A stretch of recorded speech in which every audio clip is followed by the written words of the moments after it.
Good morning! First meal! Yes, katatapos ng Zumba. Nagluto na lola nyo at eto na. Breakfast time. Diyos ko, nakabili si utak ng ano, oh. Ang tamban. Ang tagal ko ng pangarap ng tamban. Ang taba-taba, ang laki-laki, oh. Taba. So, grilled sa kawali.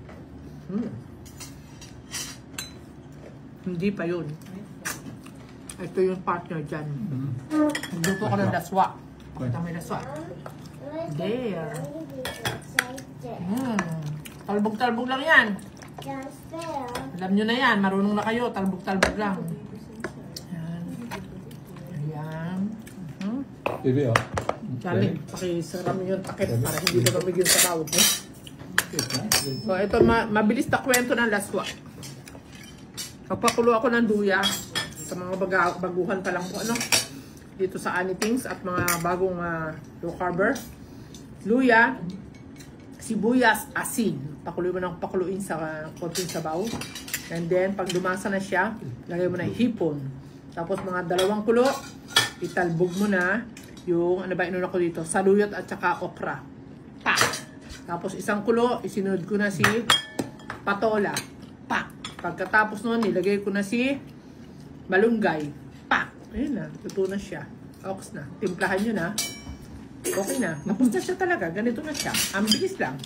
Kaya mga 5 minutes lang. Luto na ito eh. Laswa. Sa Bisaya pa. Pag ito'y lumamig, malaswa po talaga. Hindi ko alam kung ba't pinangalanan ng laswa. Sarap. Ito'y na-miss ko. Break muna tayo sa ano. Sa steak.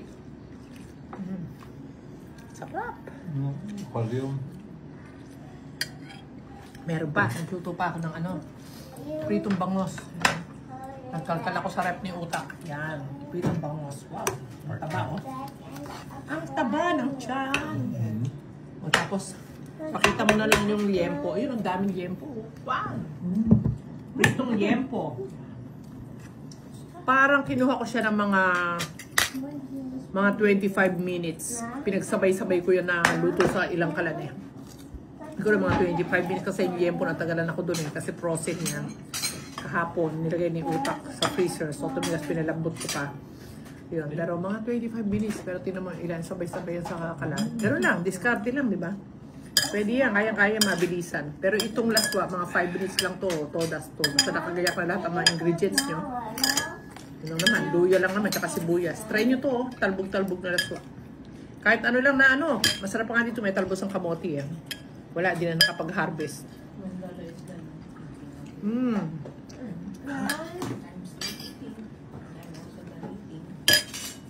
Aliw na aliw ako dito, solve na solve ako. Ang tamban? Try nyo, oo, tamban. 300 daw ang kilo. Ang taba naman, ang laki.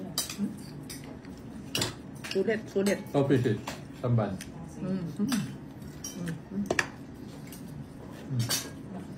Yan, katulad yan, sabihin nyo naman, marami. Pwede naman ano, kayo na mag-mix and match.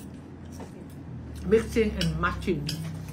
Laswa at saka isda, tama na yun. Kung okay pa sa inyo, maglagay kayo ng 2 itlog. 1 meal na yun. Pwede basta walang kanin. Okay na yun. Liempo naman, tsaka sabaw. Okay na rin yun. Marami lang kaming kakain ngayon, siyempre. Yung mga anak ko, kaya marami ako niluto. Yun. Pero kung kayo naman yung mag-asawa lang sa bahay nyo na nag-low carb, eh napakatipid lang yan. Kayo na bahalang mag-terno-terno. Hindi mahal mag-low carb kasi 2 beses lang kumakain. Minsan nga 1 lang. Hindi na. Serious na ako ng kain, hindi ako kumakain. Nahihiya ako sa inyo. Thank you! Stay strict, low carb! God bless po!